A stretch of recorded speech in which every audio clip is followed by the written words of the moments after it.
Hello, everyone. I'm Denton Davidson, Senior Editor for Gold Derby. I'm here with Jazzy Collins, the Emmy-nominated casting director for Lizzo's Watch Out for the Big Grrrls on Amazon Prime Video. Jazzy, congratulations. So tell me what you were doing when you heard the news. What was your reaction, and how does it feel to be now forever an Emmy nominee? Well, thank you so much. I was actually eating breakfast watching all of the news roll in, and they cut it short this year. So I actually was like, oh, I guess they're not announcing everything.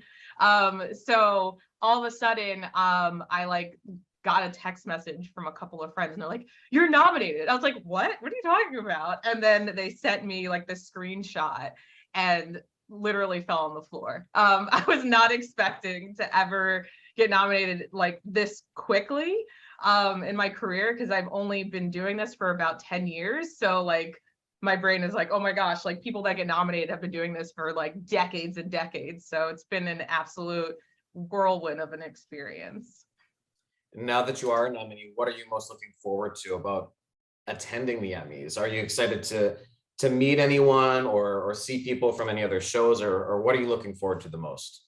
I'm definitely looking forward to seeing a lot of my colleagues. Ever since we had the pandemic, we've been stuck in our home offices. So I haven't seen people in years that I'm used to seeing almost on a regular basis. So it'll be nice to mingle with some people after all this time. And you made history. You're one of the first two Black nominees for Best Casting for a reality program, along with your colleague Blair Kim. So you're the casting director, of course. Blair worked as the casting producer. So what does that mean to make history in this way and break down that barrier here?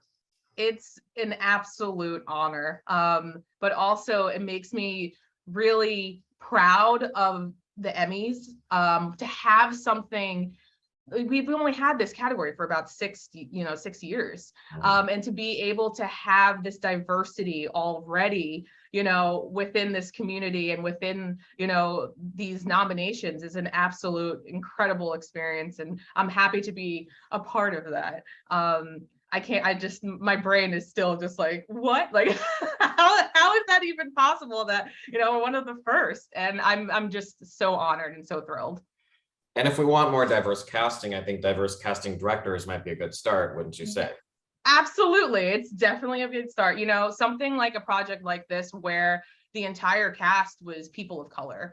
I think it's really starts in the casting. It's really important to have marginalized group champion other marginalized groups. So being that voice and that, beacon of light for these people when they're sitting here and spilling out, their guts about everything that's happening, it's nice to look back at someone and go, that they understand me. They've been through the same thing that I've been through. And that's something why I've been championing something like this for so long. So let's dive into the show. How exciting is this to be partnered up with Lizzo for this series, and what brought you onto the series? I am such a fan of Lizzo. So when I heard that this series was happening, I had to be a part of it. So I was actually working with Megan Sleeper, who was the former SVP of Buna Murray at the time. And she knew that I had a dance background. I was a competitive dancer for 15 years, and she also knew that I was a fan of Lizzo. And when the project came to her, she was like, "Jazz, do you want to work on this?" And I said, absolutely, let me get on this right now.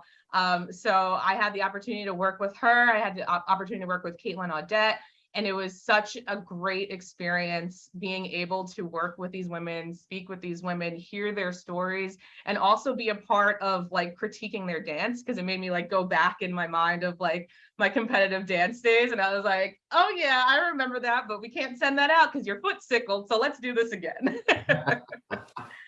And it's sort of an interesting role for you because you're sort of casting a casting in some ways, because you're casting a show, but Lizzo's casting dancers for her tour. So is that different for you in what you've in some ways from what you've done in the past? It's a little, yeah, I would say it's really different. I think the biggest challenge really was working with, because once again, we were all virtual. There was nothing that was in person, and especially doing dance auditions virtual.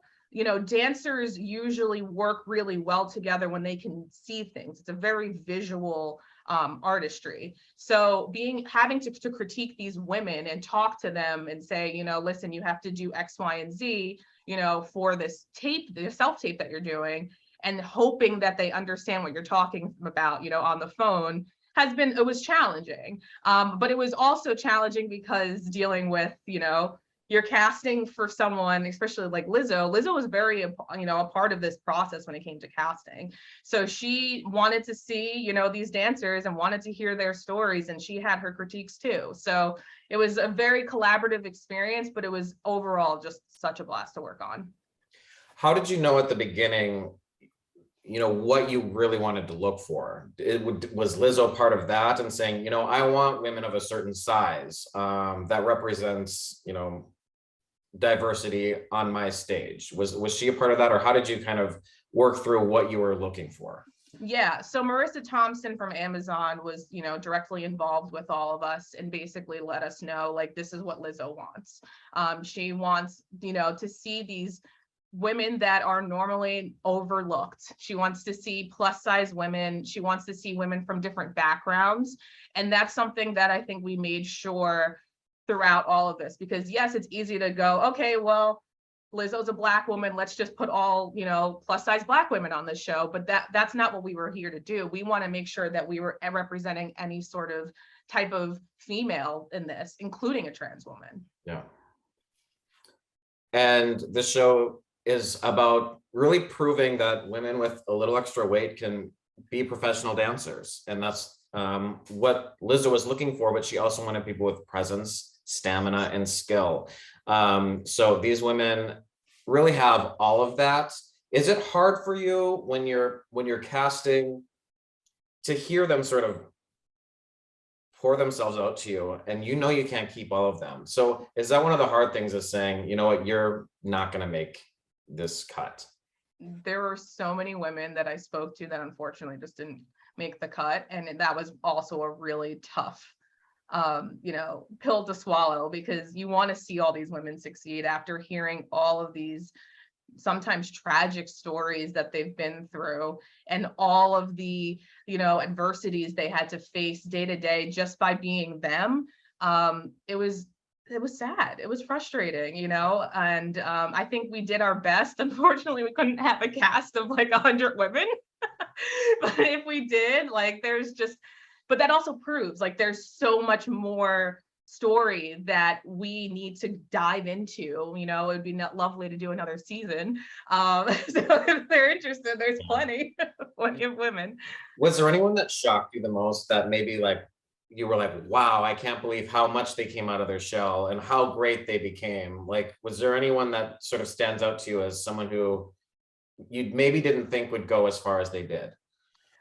Ooh, that's a good question. I was really proud of Ashley. When I first met Ashley, she was pretty, like, she was, you know, she was quiet, she was a little bit more reserved, but she was a phenomenal dancer. And she had such a great story. And when I got to see her really develop throughout the show and end up, spoiler alert, end up actually being selected to go on tour with her, I couldn't be more proud, because this show was a true transformation for all of these women. It wasn't just another reality show. And I think that's another reason why so many people are drawn to this show, is that it's not like America's Next Top Model, or it's, you know, it's not like a show that we've seen before. We're seeing these stories that are just fully developing into something beautiful, and you feel inspired afterwards. In terms of you working and your history, you've worked on shows like The Circle, The Bachelor, Bachelorette franchise, Love Island. We've seen a lot of steps being taken to make things more diverse in reality TV. You wrote an open letter to ABC about it, calling for action. What progress have you seen? And what things do you think we need to keep moving forward and pushing on to make diversity, bring diversity to the forefront of reality TV? I am starting to see a lot more networks and production companies push diversity when it comes to casting. And I'm super, super happy that I'm starting to see that, where they understand that these stories do need to be told. But something that I'm still lacking in, I think, in the industry, is being able to see a lot of people of color in higher positions. You know, myself and my business partner, Kami Madison, we created Solstice Casting, and we are the first and only, you know, casting company run by 2 Black women. And the fact that we're the first, it's 2022, you know, it's like, what is going on with this industry? So we really need to start seeing more executives at the top that are people of color, because those are the people that ultimately make the decisions at the end of the day. And from your perspective, is it best for that to come from the network down? I mean, you can't really be a casting director and say, hire me, but I will demand that we hire this percentage of diversity, because that could really stop you from getting jobs. Is that the case? Is like, this needs to be a network decision? Yeah, I think it needs to be a network decision. It needs to be a production company decision. It all starts from there. You know, we can only do so much down here as casting. We're here representing the everyday people that are coming through the door for reality TV, but the people that are making the decisions at the end of the day, because we don't get the final word, you know, they get the final word. So I would love to see, you know, a room that I enter and meet with just a whole slew of people from different backgrounds. I've had that opportunity maybe once so far, where I had the opportunity to work with a production company, Macro, where it was just it was all Black women. And I have never been in a room like that before. So I am hoping to see that more and more as we continue day to day. And I'm champion for it. I'm here for it. What was your favorite part about working for this Lizzo series and just being part of that show? What are you most proud of?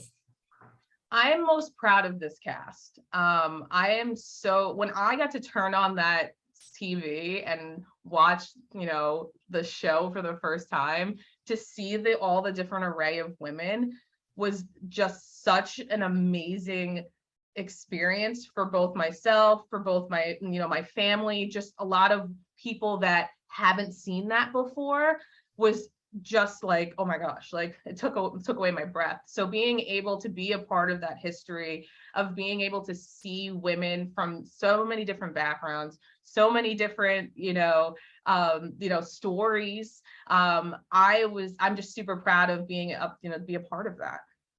How did you get into this position? I mean, where did your career start? No one wakes up and says, I want to be a casting agent. How did you get into that part of entertainment, and sort of walk us through that? Because, you might be inspiring other people who see this. Yeah, I always loved being behind the camera. I was never one to be in front of the camera. So I remember walking around like when I was a kid, just like filming things and taking photos of stuff. And when I went to college, I went to Quinnipiac University. I decided like, oh, I want to major in film. I didn't know anything about casting at that point. It wasn't until I graduated and went to, moved out to LA. I was like, okay, let me just go on set. Let me just be a PA. I was a PA. I realized I didn't really enjoy being on set. It wasn't for me. So I was like, well, let me do an office PA job. So I applied for that. And I actually went in for the interview, didn't get the job, but they said, do you have any interest in being in casting? You want to be a casting assistant?